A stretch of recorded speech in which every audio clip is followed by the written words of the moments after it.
유신을 선포하여 독재체제를 구축하다 수업 나눔을 시작합니다. 이 주제에서는 유신헌법으로 구축된 독재체제와 당시 사회 경제 변화의 모습, 그리고 같은 시기의 북한의 역사를 다룹니다. 다른 주제보다 분량이 많아 1차시 수업으로 힘들 수도 있으니 2차시로 구성하면 좋을 것 같습니다.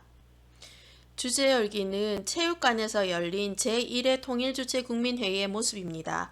이때 안건 중 대통령 선출이 있었는데 박정희는 단독 출마하여서 99.9%로 당선되었습니다. 학생들에게 이런 상황을 제시하고 이때 한국을 민주주의라고 평가할 수 있을까라는 발문을 던지며 수업을 시작하면 좋을 것 같습니다. 냉전 완화가 남북 관계에 미친 영향은 무엇일까? 반공과 대결 위주 남북관계를 이용하여서 국민을 통제하던 박정희에게 냉전이 완화되는 것은 위기였습니다.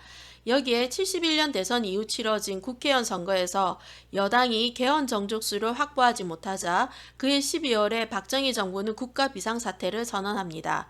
국제정세 급변이 북한의 침략으로 이어질 수 있다며 국민의 기본권을 제한하였습니다. 유신체제의 특징은 무엇일까? 박정희는 평화통일을 하려면 새로운 헌법이 필요하다며 개헌을 주장했습니다. 남북적십자회담 7.4 남북공동성명을 근거로 국민들을 설득했습니다. 유신헌법에 따라 구성된 통일주체국민회의는 조국의 평화적 통일을 추진하기 위한 기구라고 했지만 체육관에서 대통령을 뽑거나 대통령이 추천한 국회의원을 선출하는 일을 주로 했습니다. 박정희는 이를 이용하여 72년, 78년 대통령 선거에 단독 출마 99.9%의 찬성표를 받아서 당선되었습니다. 유신헌법에 대해 본문에 나와 있는 대통령의 권한, 자료 톡톡에 있는 유신헌법의 특징, 대통령 선거의 득표수를 학생들에게 제시하고 스스로 평가해보게 하는 수업도 가능할 것 같습니다.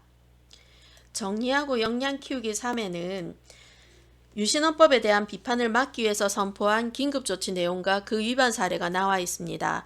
3번 질문을 통해 긴급조치 위반 사례가 무엇이 있었는지, 또 그 중에 가장 문제라고 생각하는 것은 무엇인지에 대해 학생들이 자기 생각을 말하고 친구들의 이야기를 들으면서 민주주의에 대해서 다각적으로 생각하는 시간을 가질 수 있을 것 같습니다. 중화공업화는 어떻게 추진되었을까? 아랫단에는 70년대 한국의 산업을 대표하는 사진이 나와 있습니다. 정부가 주도하여 본격적으로 중화공업화가 이루어졌고 그 결과 산업구조도 변화하였습니다.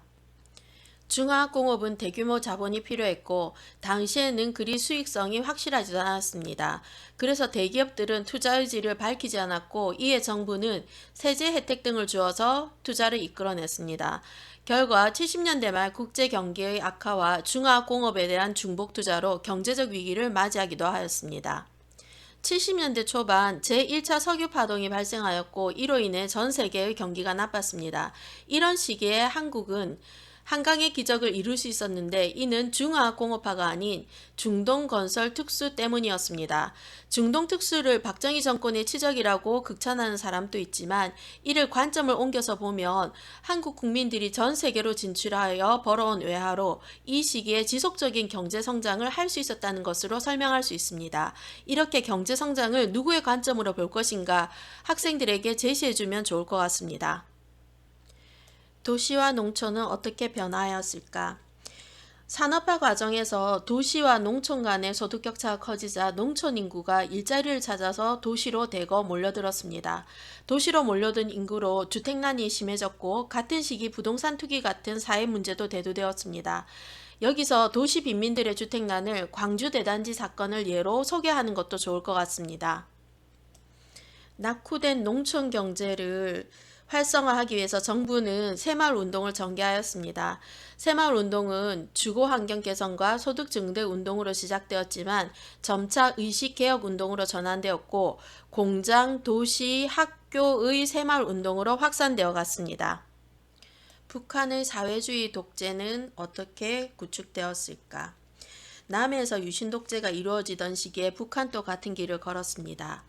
북한의 사회주의 헌법을 보면 하나는 전체를 위하여 전체는 하나를 위하여라는 전체주의적 구호가 들어가 있습니다. 이때 북한은 주체사상을 당의 이념으로 확정하면서 정치적으로 획일화된 독재체제를 강화시켜 갔습니다. 3대 혁명소조 운동을 통해서 김정일의 권력 승계가 진행되었다는 점도 설명하면 좋을 것 같습니다.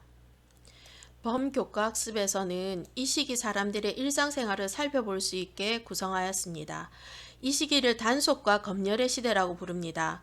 텔레비전과 라디오가 보급됨에 따라 자유로운 대중문화가 발달하였고 정부는 청년 문화를 단속했습니다. 여성은 미니스커트를 입으면 안 되었습니다. 지금의 관점으로 보면 경찰이 여성의 치마 길이를 단속하는 것은 성희롱이기 때문에 문제가 될 수 있지만 이때는 짧은 치마를 입는 것이 더 문제로 취급되었습니다. 노래도 자유롭게 듣지 못했는데 여기에 나와 있는 거짓말이야 라는 노래를 포함해서 유튜브를 검색해보면 박정희 시절 금지된 노래들이라는 컨텐츠가 있습니다. 이를 학생들과 함께 보고 탐구와 토론을 하면 좋을 것 같습니다. 그럼 이상으로 주제 11 수업 나눔을 마치겠습니다.